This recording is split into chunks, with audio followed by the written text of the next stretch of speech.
Good afternoon, everybody. Thank you for joining us. My name is Lee Seaman. I am the Senior Executive Director of SCAD Film and one of the producers of our Guest and Gusto Virtual Visitors program.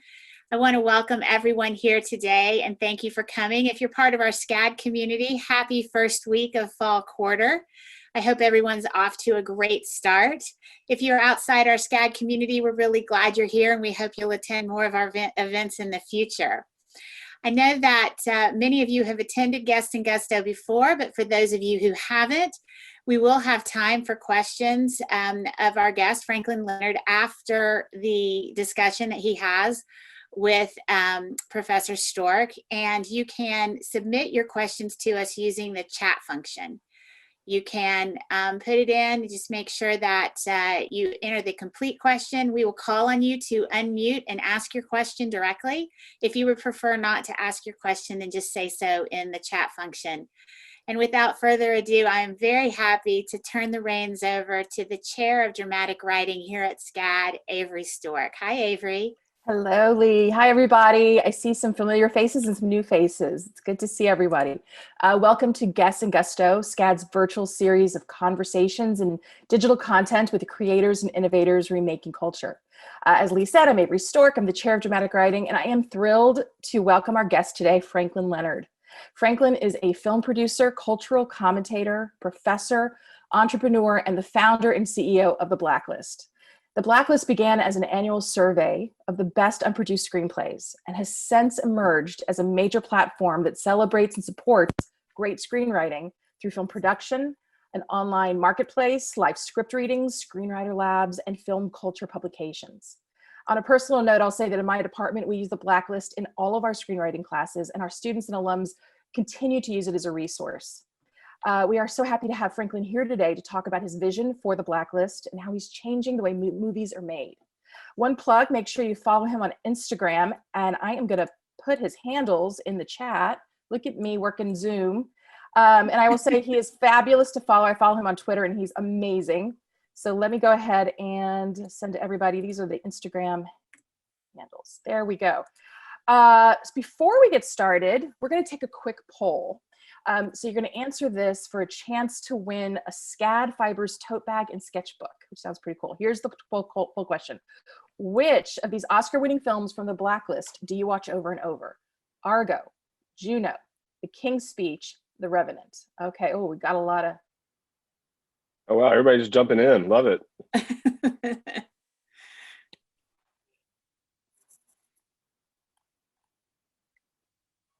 All right, let's see. Look at that. Juno out for a high. Uh-oh, King's Speech catching up. Nope, Juno's still winning that one. Just a few. It was the first big one. Yeah, it was. It was. Argo. I would have thought more for Argo. Look at that. Yeah. All right. Well, everybody needs to pull up Argo and watch it.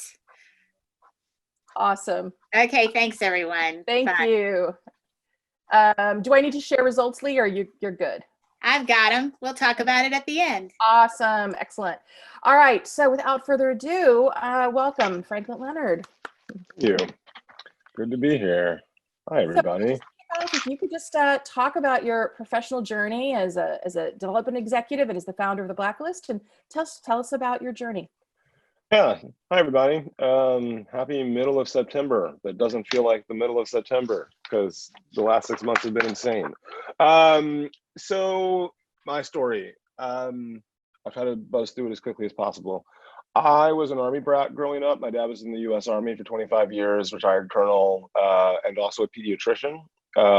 So basically, we were told to sort of dust ourselves off and you're going to be fine a lot as a kid in the most loving possible way. But I actually grew up at Fort Benning, which is across the state from SCAD in Columbus, Georgia. Went to high school there in the 90s, was basically Steve Urkel while Steve Urkel was on television, right? Like I was captain of the state math team, right? Like I was that guy. I also played soccer, but I was captain of the state math team. got into Harvard. Did I hear, I'm sorry to interrupt, did I hear that you played soccer in Savannah at some point? Did I hear that? I definitely played, yeah, against Savannah Country Day would have been our sort of chief single A rival. My younger brother actually was a bit of a prodigal soccer player. He played for a team outside of Atlanta called Fayette County Lightning, then played at UVA for 4 years, and then played in the MLS for 7 years. So if you Google Marshall Leonard, that's my younger brother, who's a former professional soccer player. He is also now an emergency room doctor in Queens, because after he finished the MLS, he went to med school.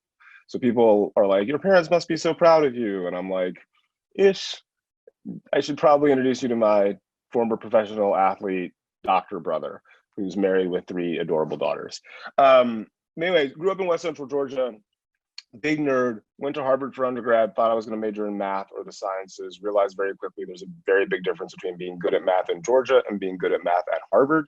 Like literally the kids that I was in my freshman year math class with, one of them won a MacArthur Genius Grant 2 years ago, which is notable, but a lot of Harvard graduates win MacArthur Genius Grants. This one was notable because he had won it for a continuation of work that he had done starting in high school and had done throughout college. So I was definitely overmatched mathematically in that community, but ended up majoring in social and political theory. I knew that I was interested in politics in some capacity. For those of you who end up following me on Twitter, you will find that to be true, still true. I ran a congressional campaign in Cincinnati, Ohio for a guy named John Cranley, who's now the mayor. Those of you who are familiar with MTV's True Life series, the first episode of True Life was True Life, I'm a Candidate during the 2000 political cycle. And my candidate was one of the guys that they profiled. I was actually invited after that to audition to be an MTV VJ in New York. That audition went terribly. They were basically like, you maybe should be on 60 Minutes. You don't really talk to our audience, which, you know, you're not cool enough. Message received. So I ended up not getting that job. I'd saved some money during college to travel after I graduated, and I wanted to just go somewhere and sort of camp out and like be in one place, not like do the Eurorail thing. My grandfather is from Trinidad, my mom's dad, so I moved to Trinidad and Tobago for 6 months and wrote for the Guardian newspapers, sort of chronicling life there. They basically just gave me a weekly editorial that I could write whatever I wanted about sort of US and Trinidadian culture. Got bored in Trinidad, which in retrospect, idiotic. If you have a chance to sit on the beach with a laptop and just write for a couple of years, take advantage of that. Don't move to New York and take a job as a management consultant like I did. I moved to New York, took a job as a management consultant at McKinsey & Company, best known as Pete Buttigieg's former employer. I was there for 2 years, did not like that job very much, though I liked my coworkers and learned a lot. It was not sort of how I wanted to spend 60 to 80 hours of my week every week. Was about to quit, got laid off with 5 months severance, and moved to Los Angeles in March of 2003. A friend of a friend was working at CAA. I had a drink with her the first night I was there. A friend of hers stopped by and was like, hey, there's this agent at CAA who I think you'll get along with. You should send me a resume. I sent her my resume on a Wednesday. I interviewed on a Thursday, was offered the job on a Friday, and started on Monday. It moved very quickly. I was very lucky. And that's how I got out here. Do you want me to just run through the industry experience as well? But I feel like it's a long story that I probably need to break up into chunks. That is fine. So you're at so I'll ask you some questions and then halfway through we'll pick it over to the students. Tell me about the idea that you had how did the Blacklist come to life? Like how did that? Yeah. Because that is, I remember when it first came out, it was like screenwriters felt so heard and seen and honored. So if you could talk about that a little bit. So I got the job in 2003 as an assistant at CAA. I was at CAA for a year, and then I got a job as a development executive at John Goldwyn's company. John had just left running Paramount to start his own production company. And I was only there for 6 months before I got poached by Leo DiCaprio's company.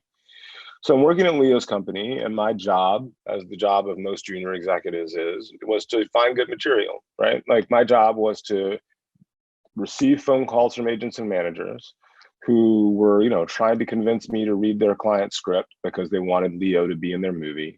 And my job was to read them, filter them, and if I found something good, walk into my boss's office, drop it on his desk and say, cancel your night, read this, right? And I realized very early on in my career that like I was never going to be the cool guy who was friends with celebrities or getting people into clubs, right? Like that was just not my competitive advantage. My competitive advantage was that I was a bigger nerd than everybody I knew, and I could grind harder than everybody I knew. If someone's going to read 20 screenplays in a weekend, it's fine. I don't have a social life. I can read 30, right? Like that was my game. So I would go home every weekend with these bankers boxes full of scripts. This is before iPhones and iPads. You guys might not remember this, but With I would the go home brads in them, right? with You the had it. brads in Yeah, them, yeah. and like, you know, if the brad is put in wrong, it like tears the other scripts, and like you can't fold like and then you have to like place them in the box the right way, because eventually they'll start tipping one direction because the brads will stack, so you have to alternate. Y'all too young to know anything about this. Yeah. I'm full uncle mode this morning. But so basically I would go home every weekend with like a dozen to 2 dozen scripts, and I read them very diligently, and I come back and my boss would ask me in our weekend reading meeting on Monday if I read anything that was worth his time, and the answer was always no. And so I was put in the situation where one of two things was happening. Either the job was reading bad scripts and passing on them, in which case not a job I actually wanted, right? Like I was capable of doing other things. Like my mom was calling me every week asking me if my LSAT scores were still valid.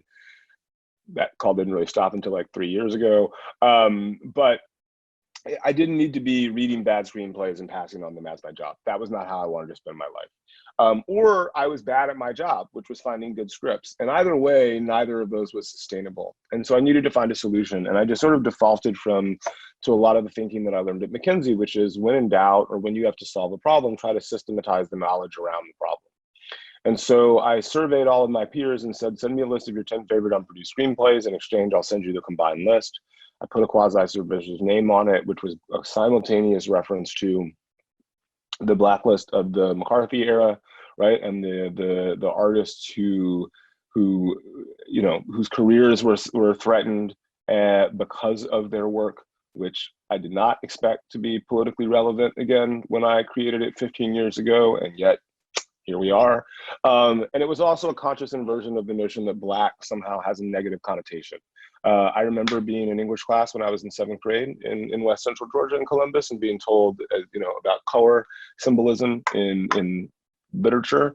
And I think we were reading Shane, and it was, you know, if the cowboy has a black hat, they're probably the bad guy. If they have a white hat, they're probably the good guy. You know, and middle school me was like, not a big fan of that theory inductively, being the only Black person in my class. And so I always looked for ways to interrogate and manipulate language, and this just was a fun way to do it, and something that I didn't think would have any value. And then I went on vacation for 2 weeks and came back, and everybody was talking about this thing that I had made. And I was sure that I was going to get fired. I didn't tell anybody that I had created it. And about 6 months into 2005, I got a phone call from an agent at then William Morris pitching me on a client.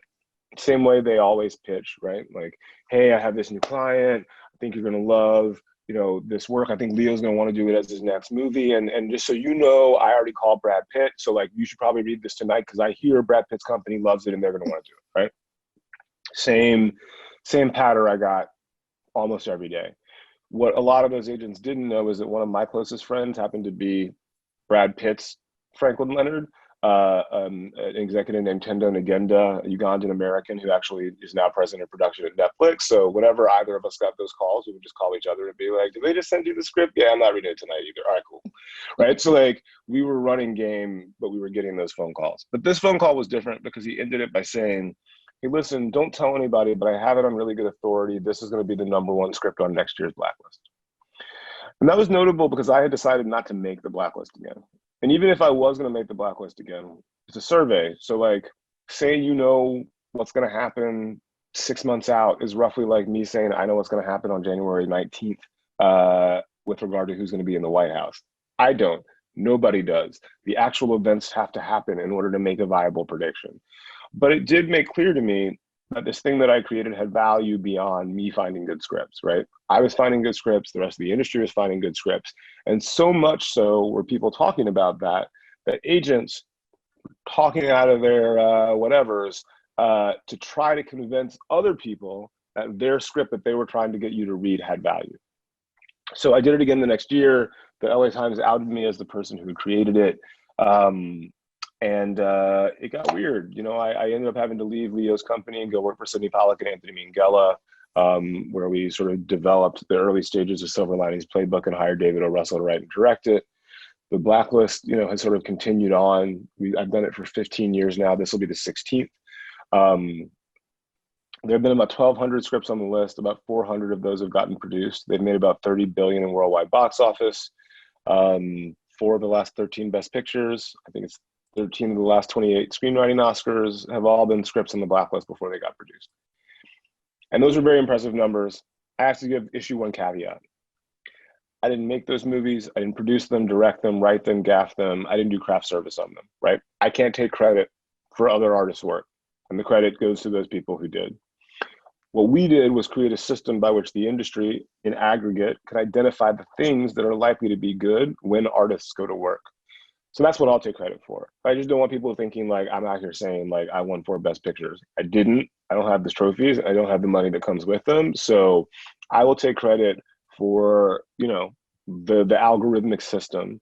And I will take credit for Harvard Business School study that says that movies that are on the Blacklist make 90% more revenue than movies that are not on the Blacklist, controlling for all other factors. But again, should be pretty obvious. If you start with a great script, you have a better chance of making a great movie. And if you make a great movie, you have a better chance of making money on that movie. Not exactly world shaking, but the Blacklist, I think, reminds people of that, which is a good thing. I have a question. So when you first, even anonymously posted, you know, it started going around, I'm sure you had, it was clearly amazing response. Did you have a backlash from anyone? And what was, because you said that, you know, you were outed by the LA Times the next year. Yeah. What are some of the challenges you faced when you took this bold move to say, hey, I'm going to compile this? Yeah, I mean, again, I didn't really think of it as a bold move. I was just trying to selfishly find some good scripts to read over the holidays. Like, I can't emphasize that enough. A lot of people are like, how did you have this great idea? You're a visionary entrepreneur. And I'm like, I was failing at my job. I was desperate to read good scripts over the holiday. And I sent a form email to a bunch of my friends, right? If that's visionary, sure, I guess that's visionary. But I was just like, tell me what I need to be reading. That's the email I sent. No one knew it was me for the first year, so there was no backlash. Once I was unmasked by the LA Times, I was bracing for it, and it never came. Generally speaking, people were very enthusiastic about what it had become, and that the scripts that they were reading were good, because everyone had that problem, and that was what I couldn't have anticipated, right? I had this difficulty where everything I was reading was bad, and it was super frustrating. I didn't take a step back to say, wait a minute, is everybody having the same issue? And if I had, I might have done things differently. And I think that what's interesting about my story, one of the things that's interesting about my stories is that, again, I was just trying to solve a problem for myself. And all the best businesses are trying to solve a problem for themselves, like for yourself. I would like to be able to do X, Y, or Z. You figure out how to do it, and then you allow other people to do that too. Like, that's how you know you've created value, or at least that's how I know I had. Now, I'm sure my screenwriting students out there, all the students are wondering, when you say that you had been reading a lot of scripts and you're like, these aren't good. This is an impossible question, but what's a good screenplay? What do you look for? What a good screenplay is very similar to the Supreme Court's definition of pornography. And this is the actual definition according to the Supreme Court, is that you know it when you see it. Here's what I'd say about a good screenplay. There are no rules. And the second I sort of tell you guys, well, a good screenplay has to have X, Y, or Z, I will inevitably get a screenplay that doesn't do that and is brilliant. So here's what I can say about a good screenplay. A good screenplay needs to make me want to continue to turn the pages, preferably at increasing speed throughout the script. At the end of the experience of reading it, I should be sad that I don't get to spend more time with these characters in this place. It should move me emotionally. I should feel something no matter what, like, that is appropriate for the thing, right? If your movie is a drama, I better be crying. If your movie is a comedy, I better be crying because I'm laughing so hard. If your movie is a horror, I better be crying because I'm terrified, right? Like, make me feel something. Seriously, like just make me feel something. If you're doing a big budget action movie, I need to be reading the script and be like, yo, in the theater, that's gonna be amazing, right? Like you gotta make people feel that. And here's another way to think about it. I'm gonna steal from Chris Rock. I was watching a sort of Q&A that he did, and someone asked him, like, how do you know when you're gonna engage with the script, when you're gonna direct it or star in it? He was like, look, if I'm reading a script and I'm hungry and my wife comes in and says, hey, you want a sandwich? And I take the sandwich, I'm not going back to your script, right? And it was funny at the time, and as I thought more about it, I realized that sort of the subtext of what he's saying is that the script needs to be more important than whatever biological urges that the reader has, right? And that sounds absurd, but we all know what that feels like because we've all been in a movie, we've had to go to the bathroom or we wanted to coke, we wanted to go get popcorn. And if you're in a good movie, you wait, you stick it out because you don't want to miss what happens next. If the movie's mediocre to bad, you tap the person next to you, you're like, hey, yo, tell me what happens, I'll be right back. You want anything, right? That's the difference between a good and a bad script. If I'm reading a good script, it's not like, if my wife shows up and is like, hey, we're gonna go out to dinner, I'm gonna be annoyed because I want to spend more time in the world than the screenplay, right? But if it's like, oh yeah, whatever, let's go do that, I'm probably not gonna come back to the script. So it's difficult to describe, but I think we all know what that is for each of us individually. And I think the reality is that a great script is something that elicits that reaction from a significant number of people. That's great. Thank you. That's a wonderful, wonderful way to look at it. If you could talk a little bit, because I think everyone's very much aware of the, the prestigious list of the unproduced screenplays. Yeah. There's also these wonderful resources where people could host, have the site host their script and get feedback. Yeah. You could talk, because I think our students use that a lot. And so, some people might not be familiar. So here's what happened. The first Blacklist came out in 2005, and then I was unmasked in early 2007. And as a consequence of that, I would get invited to gatherings like this, though they were in person because the world wasn't ending. And I would, do this chat, and then people would do a Q&A. And the first question was always some version of like, hey man, congrats on making this list that helps people that are in the system get the recognition they deserve. Like, bravo. But I wrote what I think is a pretty good script, and I don't know anybody in the film industry, and my dad didn't work, go to college with somebody who works at CAA, and I can't afford to move to Los Angeles, but I'm pretty sure my script is good. Like, how do I get my script to someone who can then get it on the Blacklist? And, early on, I was still pretty young in the industry. I didn't have a good answer, but again, total grind. I would go back to LA and I would ask more senior people in the business, like, what is the answer to this? Surely the industry that relies on writing to do anything has a system of talent identification, some sort of scouting network, right? Like, it's not like the NBA just says, hey y'all, if you're good at basketball, show up in Cleveland and we'll figure it out, right? But somehow that's what Hollywood was doing. And literally the answers that I got were like, well, yeah, I mean, you can enter the Nickel Fellowship, the Academy Screenwriting Competition. If you place in the top 100 of 7,000 entrants, someone will probably call you. But otherwise, just like move out to LA and like just get a job at Starbucks. And if that works, network till someone pays attention to you. And I don't know if it's being Black that made me find that distasteful, or if it's just being from West Central Georgia and thinking about many of my white high school classmates, some of whom were brilliant storytellers who were never going to get a chance to sort of navigate their way to those rooms. But the combination of being a Black kid from West Central Georgia damn sure made me sit up and say, that's not good. Right? Like, that is one of the reasons why we have all of the biases and erasure that we have in the industry, is that y'all are not prioritizing seeking out talented people from all backgrounds to make content and make movies for audiences of all backgrounds.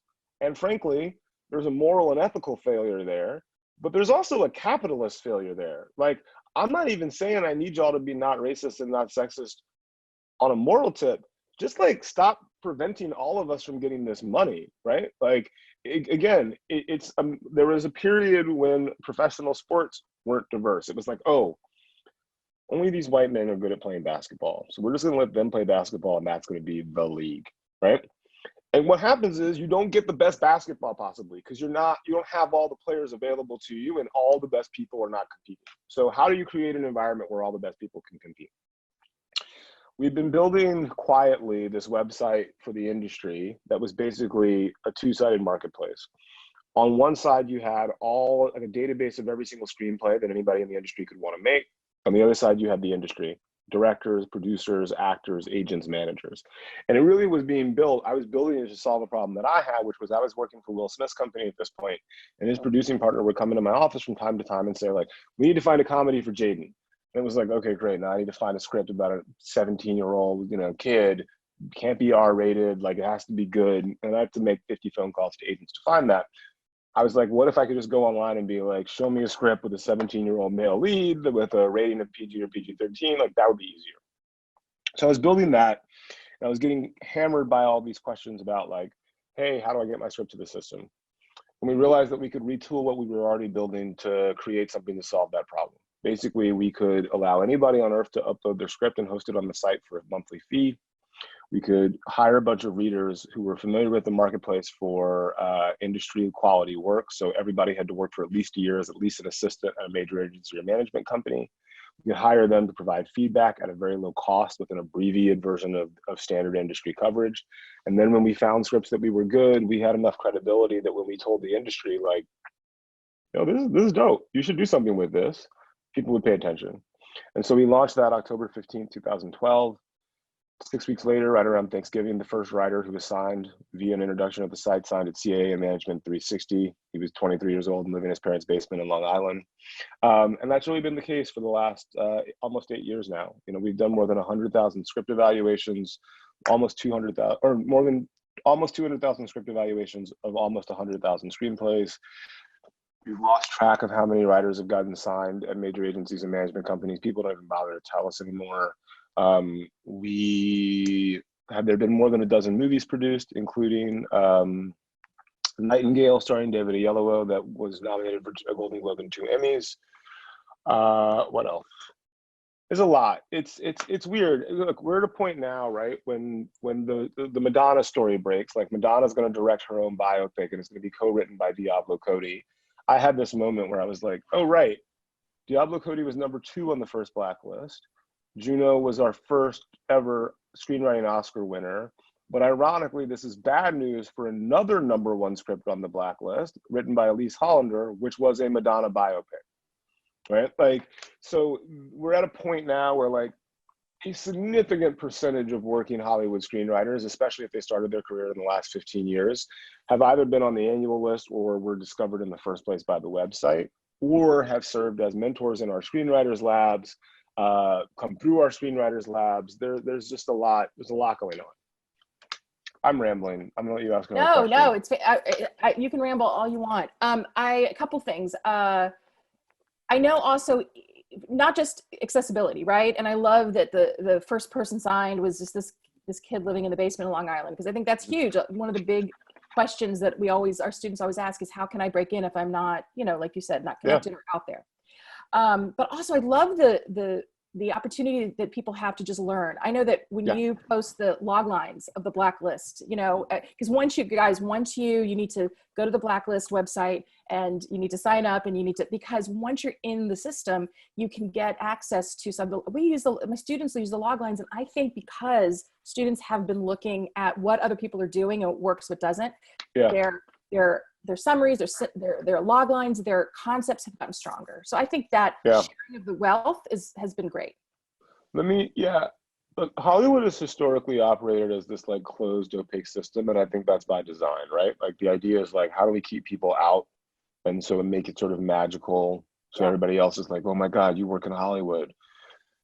Hollywood's a corporate company town on a fundamental basis, right? Like most of the jobs are no cooler than any other job. It's just that maybe once in a while you're in a room with famous people.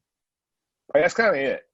I think that, look, if I was an aspiring screenwriter, here's how I would use the Blacklist. I would, one, go on the website and download all of the lists themselves and just familiarize myself with the kind of things that ended up on the Blacklist.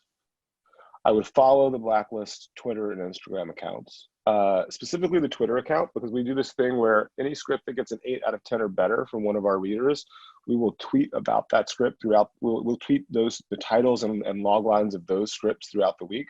So you can sort of see the things that people are responding to. I think that works in two ways, because on one hand, it gives you a sense of like the sort of punch that you need in the log line to make people pay attention, but it also shows you just how varied that punch can be.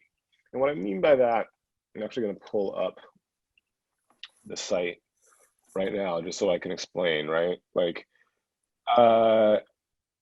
here we go. So here are the two, I'm just going to read some log lines very quickly that were like rated highly by our readers. A script called Rage Against the Night. A Mexican literature professor seeking tenure to remain in the US agrees to do a poetry workshop in a prison. But when an African-American inmate secretly communicates to him through his poetry that he's innocent, the professor sacrifices everything. This one is called Snowlands. When fate brings them together, an exiled wolf cub and a snow leopard loner are thrown into a wild adventure and must work together to free the snowy mountains from an unexpected threat. Like, there's just so many different stories that can be told so phenomenally. And I think that it's just about how you, like, what spin are you putting on the story and what are you rooting that conflict in, right? And then the second thing, once I had written it, and then I would use, go into the story, our official screenwriting blog, just to learn about screenwriting, supplement the education that you're getting at SCAD. And then once I'd written a feature screenplay, I'd bite the bullet. I'd host it for 1 month and get 2 script evaluations and just see what the feedback came back. But the advice I'd give about spending money on our site: do not give us your money until you've exhausted the free opportunities that exist throughout the world to get your script in the best shape possible. Now, if you're a billionaire, ignore that advice, because whatever, what's money to you?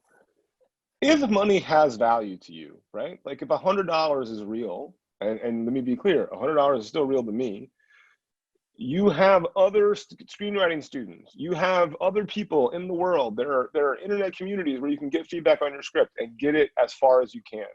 I highly recommend not spending money on our site. Not spending money, frankly, to almost anyone when it comes to screenwriting, until you've done everything you can without spending money to make your script as good as it can be. Ideally, you should be in a position where you're like, you know what, man, this is the best I can do. What I'm paying for right now is additional information so I can like keep pushing it forward. But take it all the way there and then spend money on it. Because otherwise it's kind of a waste. Like, why send us a script where you're like, yeah, and then the second act doesn't really work really well.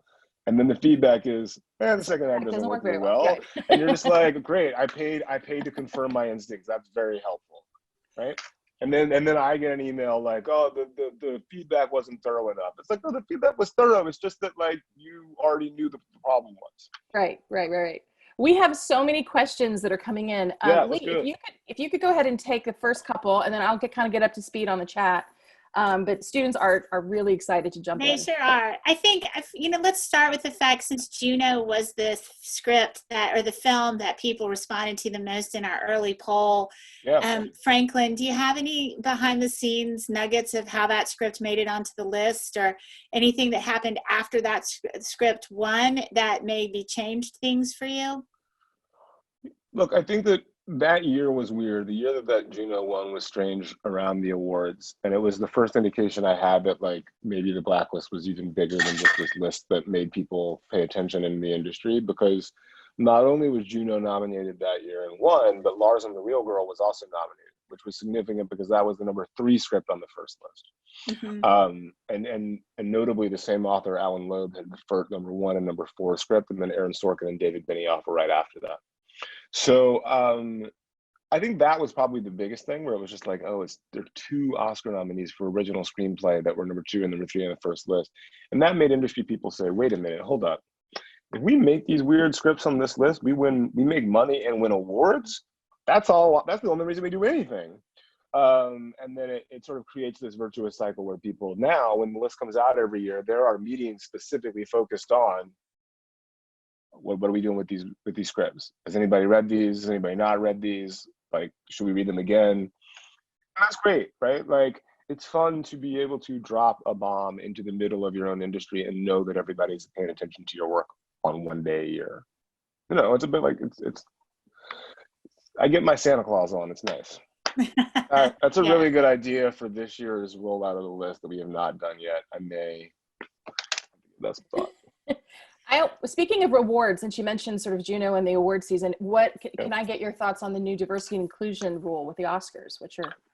Yeah, I mean, the short answer is that I wish they weren't necessary, right? I wish that Hollywood didn't have a more than 100-year history of excluding women, people of color, the queer community, people with disabilities, people with religious minorities from participation in the business. And so I wish it wasn't necessary. That said, it's very clear to me that it is necessary because we still exclude women, people of color, people with disabilities, religious minorities, etc., from the narrative. And if you don't believe me, head on over to The Inclusionists, Stacy Smith's institute at the University of Southern California, the Annenberg Institute. They will just give you all the numbers and you can have that confirmed. Here's what I also think though. It's not going to affect much. Those standards are beyond low. Like literally, there has not been a movie this century that would not qualify. And the ones that are borderline would still have had a 5-year head start to make sure they hired, and this is real, 1 senior staff person of color and 2 interns at the distribution company, right? So the standards are very, very low. And there was a study done, they're patterned after the standards that the British film industry adapted at the BFI and BAFTA.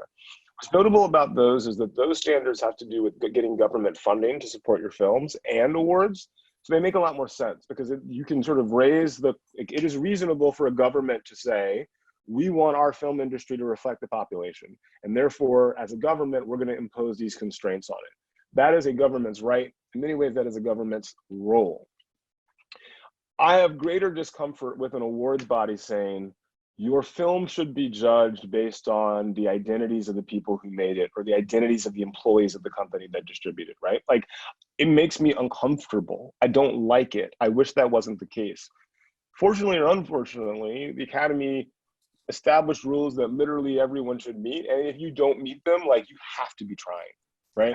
Like if you can't meet those standards, like I don't like, does David Duke have a distribution company? Like I really can't figure it out. Like it's really not that hard. It's like it literally is like 1 person of color in senior staff and like 2 interns. It's a low bar. But here's what I think ultimately they were saying. Ultimately, the Academy was saying, if you want to be a company in good standing in this industry, you cannot have an all-white male company, right? Like you just can't do it. It's not good corporate citizenship. And also you should be in the business of making sure that the pipeline is expanding for people who historically it has been closed to. And if you're not doing that, you're a bad corporate citizen as well. But again, my primary feeling about it, probably should have solved this problem decades ago, and we wouldn't have to be having this debate. You know, Right, exactly. probably should have dealt with the fact that the first ever Hollywood blockbuster, Birth of a Nation, was responsible for the birth of the Klan and the deaths of literally hundreds, if not thousands, of Black men and women in the South. Once we have to reckon with that history before we can get to the fun stuff of making dope movies and letting artists be artists, we haven't gotten there yet. And there's a real responsibility, especially right now, when you have the ability to make things that with a stroke of the key are projected 40 feet high on screens literally all around the world. If you are perpetuating white supremacy, if you are perpetuating patriarchy, if you're perpetuating classism, right? There's an outsized impact. It's not, if Procter & Gamble wants to make racist toothpaste, fine. There's a difference between toothpaste being racist and the stories that we tell everyone on earth about who we are and who each other are. Right. I think that's the critical difference. Thank you for that. That's I don't know great. where I got racist toothpaste from. That's like a weird concept. Honestly, I don't know how I you was make about to racist That would Google. be. I was like, It's We have. that's my band name from now I on. right? Racist toothpaste. I love that. Mine, I wouldn't even tell you what mine is. I'm looking at the chat, so I'm going to go to some of these we've already, Franklin has already answered, but I'm going to go Peyton. Peyton, if you could go ahead and ask your question. All right. Thanks for being here, Mr. Leonard. So in the past, at least based on, what I was able to research and find online, there's only been, there's been some, a handful of TV scripts on the blacklist, but, definitely in the minority as compared to the, most of it being film. In the future, do you ever foresee creating kind of a second pilot-driven blacklist in addition to the original blacklist? Great question.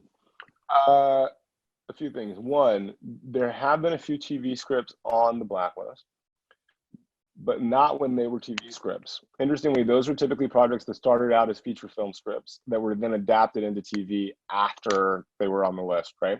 And I think that reflects a broader shift in the business, because now it's like, how do you make a TV show? Multiple seasons, there's more money to be made. Like, forget this like one and done movie thing. Like, unless it's a franchise or a TV show, we're not interested. So that's happening a lot and a lot more. We tried to do a TV list 4 years ago. It did not go well. What I realized is that the economic conditions that allow the annual blacklist to exist do not exist in TV, because the TV world is a lot more efficient at evaluating and making a decision about material and moving on. In film, I may buy a script and sit on it for forever, and I'm developing it and getting rewrites, where in TV, it's like, okay, I heard a pitch. Are we making the pitch into are we paying for a pilot script? Yes. Okay, we're paying for a pilot script. Are we making the pilot? Okay, yes or no. Are we ordering it to series? Yes or no? Okay, we've done that process on all the pitches that we started with at the beginning of the funnel, into the season. Whoop, clear the table. We'll start the whole thing again, right? So when I would survey the TV executives, they just didn't have a need for it, because they were like, why would I go back and look at something that came out that someone paid for 2 years ago? I think they're wrong about that, but there's just the economic conditions are very different. So no annual TV list, it just doesn't work quite yet.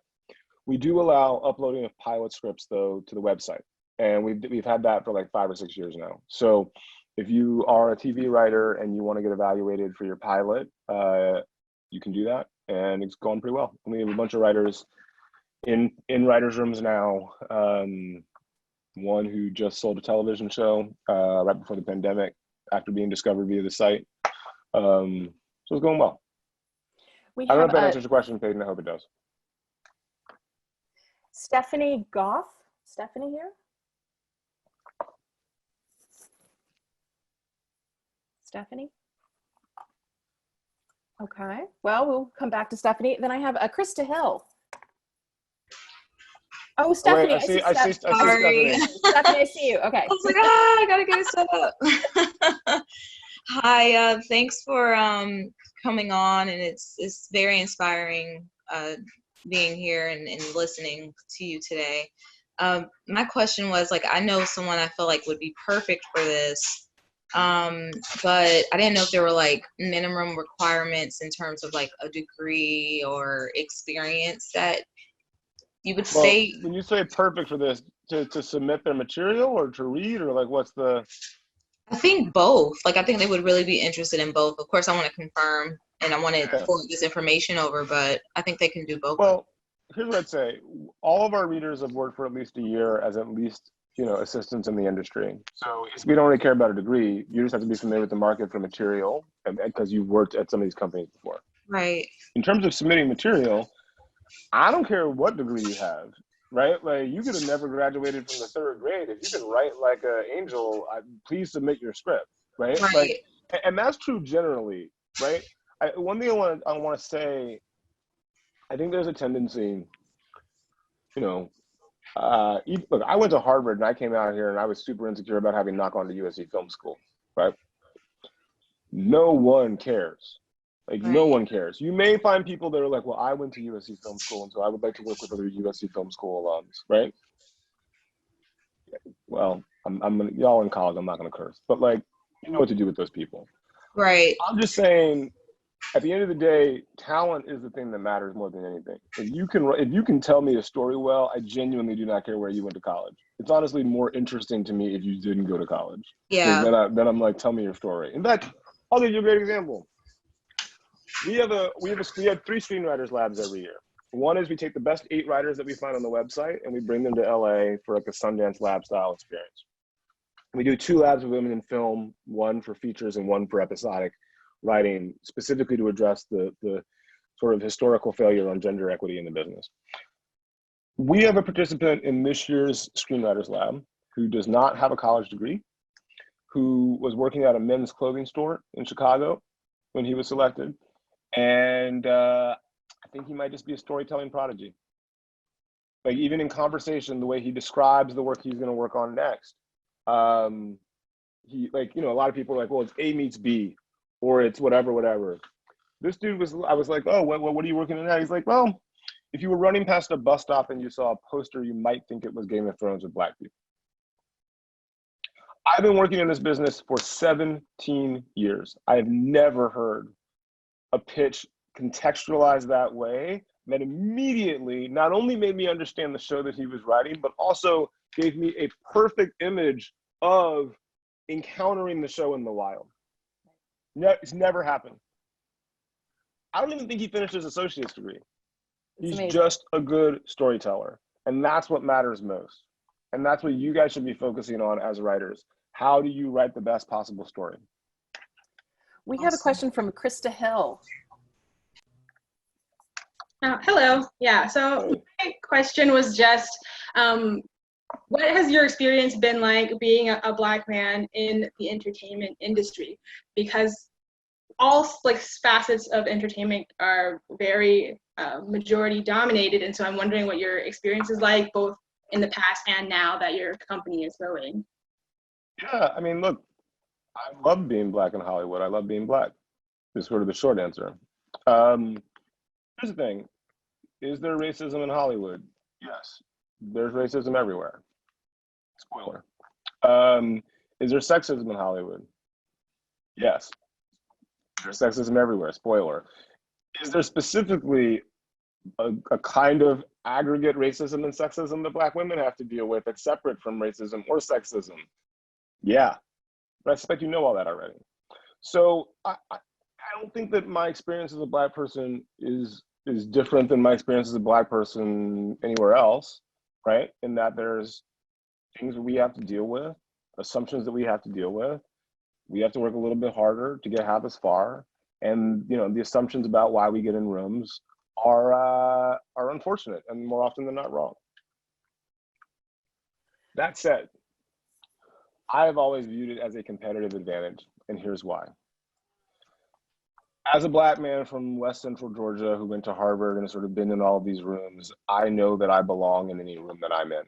And I know that I can play at the level of whatever, of whoever I'm in a room with, I can play at their level, at their game. You want to put me in a boardroom and you want to talk about probabilistic assessments on green light stuff? Guess who was almost a math major at Harvard and can, you know, literally run circles around you. You want to sit and talk about the culture right now? Pretty hard to talk about the culture right now and be on top of things unless you're Black or unless you're familiar with Black culture, right? Because Black people have been defining what is popular culture in America for more than 50 years. A hell of a lot longer than that, actually. I'm just getting old, 75 to 120 years, right?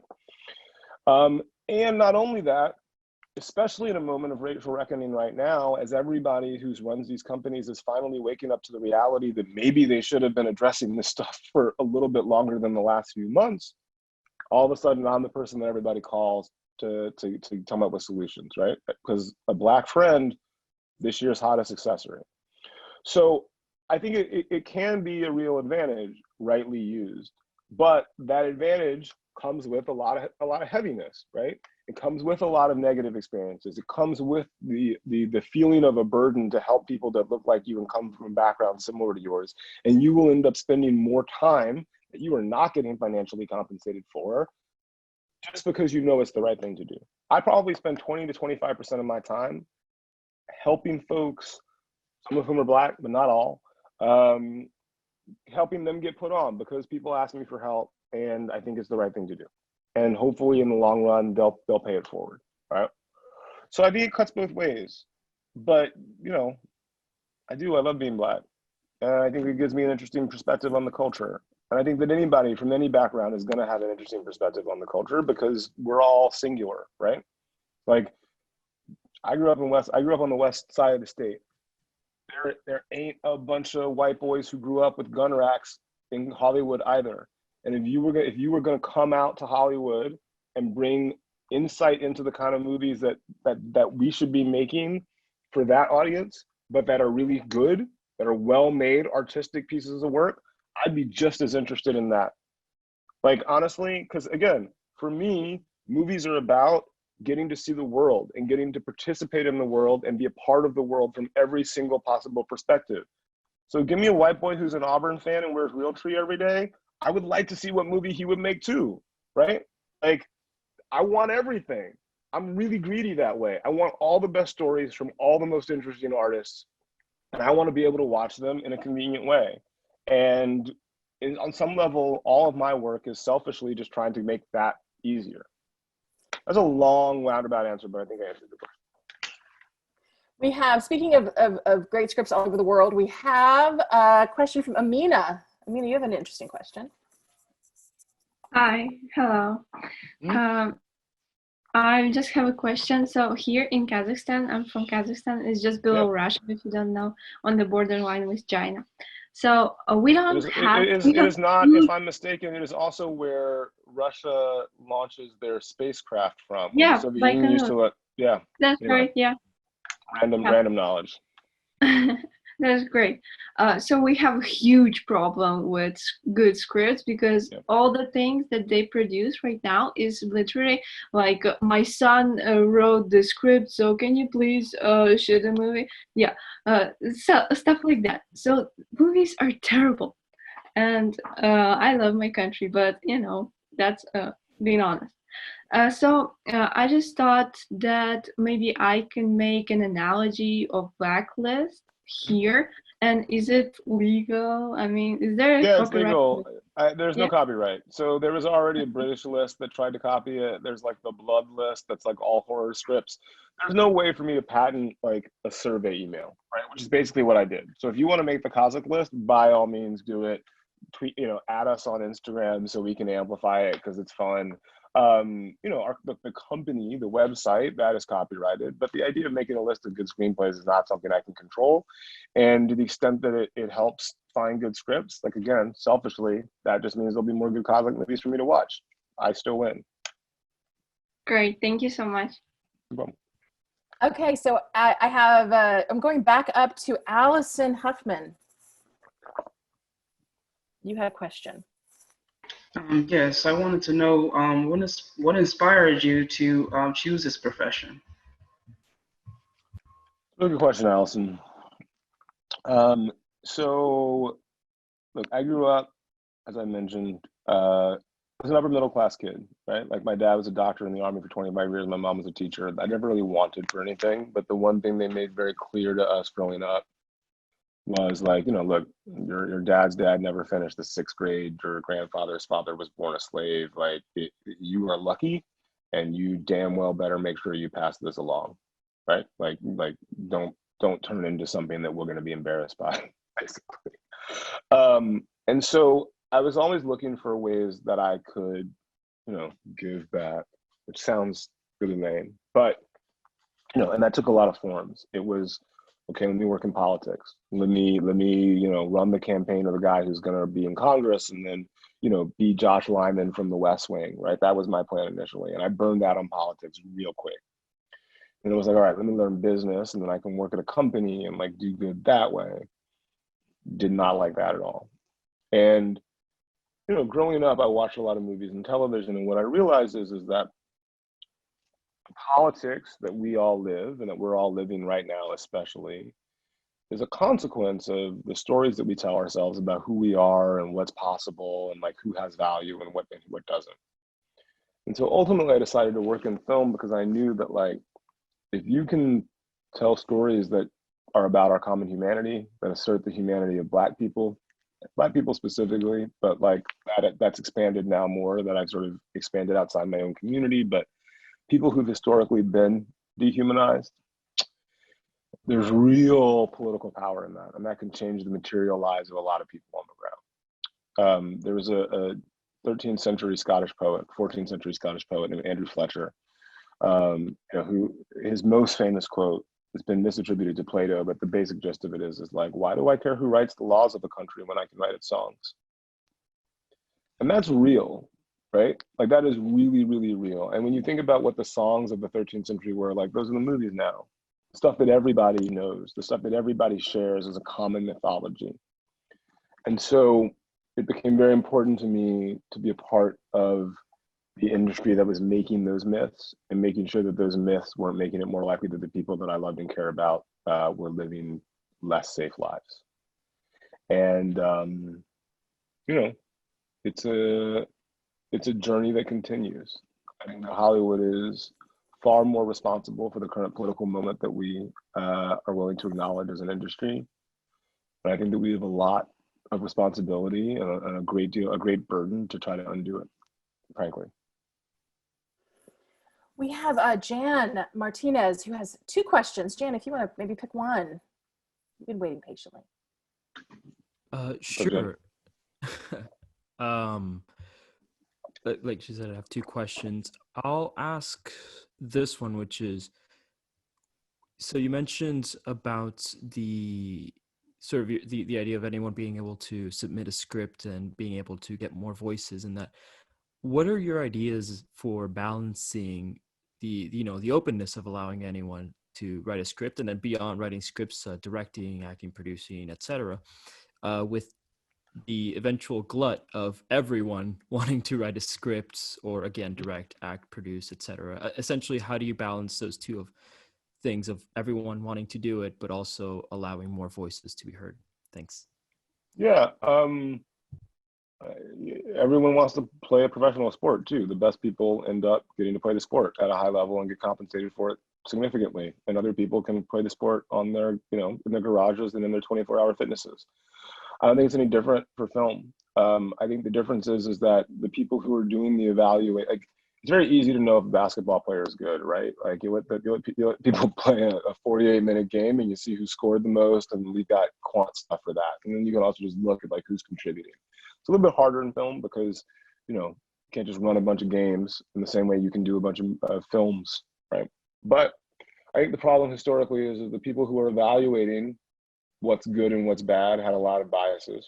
And so they couldn't recognize talent in women and people of color and people with disabilities, et cetera, et cetera. And as a consequence, they weren't giving financing that would allow those people to make the kind of content that they could be making, So those people have to change. And I think when those people change, we'll be better able to have a real meritocracy, because we haven't had one yet, right? Like everyone's like, oh, affirmative action. We want the best people to get the job. Spoiler alert, the best people haven't been getting the job. The people who've been getting the job are the people with the most proximity to being a white, straight, cis man, right? Like the only affirmative action that exists in Hollywood, that's the affirmative action that exists. When we start hiring based on actual talent, guess what? The industry is going to be a lot more diverse, because talent, especially when it comes to storytelling, is equally distributed within the population. And if anybody doesn't believe that, I'm very interested in your thoughts, because I have yet to meet somebody who's like, no, storytelling, clearly white men are better at that. Like, obviously.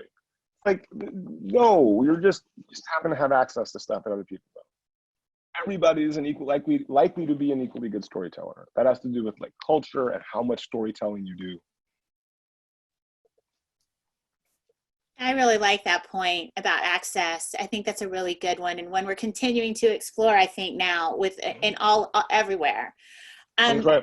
We've had a couple of questions about monetization, and so I'm going to try to summarize one of them with one question, and that is, as you've expanded the blacklist and you're offering more resources, has that opened up revenue channels for you? How are you building out the business model?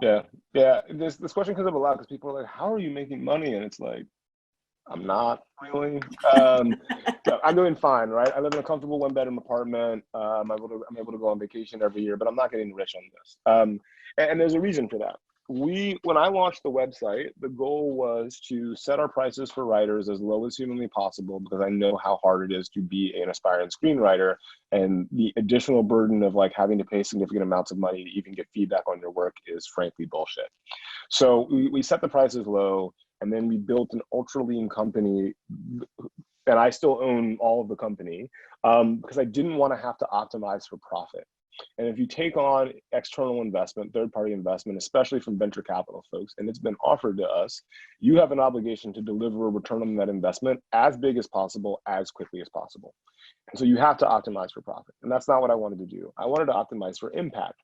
And the reason I wanted to optimize for impact is, one, the industry that I was quote unquote disrupting, the people in that industry were my friends. They were people, some of them were my heroes. I was not trying to disrupt an industry and then destroy it in the process.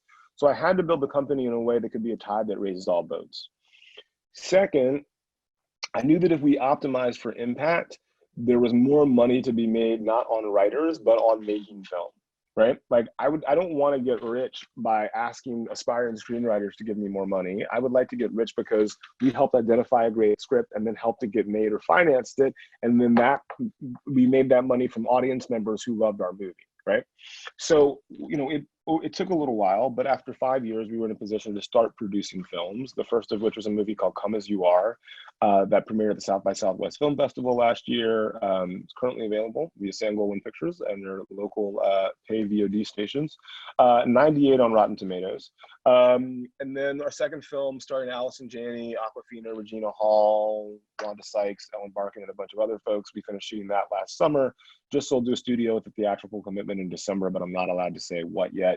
And then I'm literally leaving for London tonight because we're supposed to be producing a movie in January there with Floria Sigismondi, who directed The Runaways and all of David Bowie's late music videos. So that's where we'll make our money if we make it. But in the meantime, I have a sustainable business. I employ 7 people full-time and another 100 part-time. And that way, we can be a tide that raises all boats rather than, all the value accruing to me, which isn't typically sustainable business-wise. We have time for one more question. Let's see, Chan Alex is up next. I'm not sure if Chan is with us. And if not, we will go to Chan. Are you there? Oh, yeah. Yeah, Hello. he's there. Hey. Hello. What's up, Alex? Well, I'm in Hong Kong, so it's like 1 o'clock right now at night. Anyway, I remember you said like how you believe that politics and culture is like a representation of what we tell ourselves, like the story that we tell us. So, what story do you want to tell? Yeah. Great question. As of right now. Big fan of Hong Kong. I was there 2 summers ago. Big fan of that city. Some of the best food in the world. I ate my way through Hong Kong. It was amazing. Anyway, and got a bunch of suits made. For me, it's really about our common humanity, right? Common humanity. Yeah, I just, on a fundamental basis, and this is all very like cheesy and cliche, and I'll use this as a way to sort of wrap up, but like, I am struck, the older I get, the more I am struck by the extent to which the core questions of what it means to be human are shared around the world, regardless of culture, right? We were born, and we all sort of live a life that is alternately filled with joy and pain, and then we die. And I think the thing that bonds us all is our mutual recognition of our own mortality, right? We all know that we are all going to die, but it's something that we put aside, right, for most of our day. Because if you contemplate that constantly, it can be paralyzing. And though I think, different religious traditions have different understandings of death, at the end of the day, it is one thing that we all have to grapple with on a permanent basis. It is an intrinsic part of being alive. And I think the joy and pain that we experience all on some level derives from that basic fact. I'm interested in stories about that. Here's I'll take it one step further, and I'll use this as my sort of grand exit. This is a really, really weird time. And for you guys to be in school at this really, really weird time, I think makes it probably even weirder for you, because you're at this weird Those of you who are currently enrolled, you're at this weird moment, this liminal space between like childhood and like the not real world and the real world where you're supposed to have an impact on it, right? Where it's like, okay, the world has an impact on you, and then you go through this period where you get an education, and then you're supposed to go have an impact on the world. And the world that you left that was having an impact on you is very different than the world that you will enter supposed to have an impact on. And we're in a moment as a global human society that is unlike any moment that has ever existed prior to this. And I mean that, right? Not the world wars, not the Spanish flu epidemic, none of that. Because even during the Spanish flu epidemic, we were only aware of the epidemic in our local areas. It was impossible for me to know that Boris Johnson, the Prime Minister, was in the emergency room in England less than 15 minutes after he had arrived there. That didn't exist in 1917, right? Nothing close. But we would have found that out days later. And what's remarkable about that is, in the recovery from this moment, it will require a healing and a processing of this moment on a sort of, community level, on a national level, on a supranational level, on a global human scale. And the only way the human beings have ever been able to process stuff like this is through art, and specifically through story. Going back to prehistoric times, stories were told to help us survive, to help us navigate difficulties. Half of us went that way, half of us went that way. The people that went that way didn't come back, we did. Maybe we should go that way next time, right? The stories that we tell coming out of this are going to be the equivalent for contemporary times. And that means that the stories that you tell are going to be more important than any stories that have come before. And that's a lot of pressure, but it's a massive opportunity. And also, unlike any time before, all the tools to tell those stories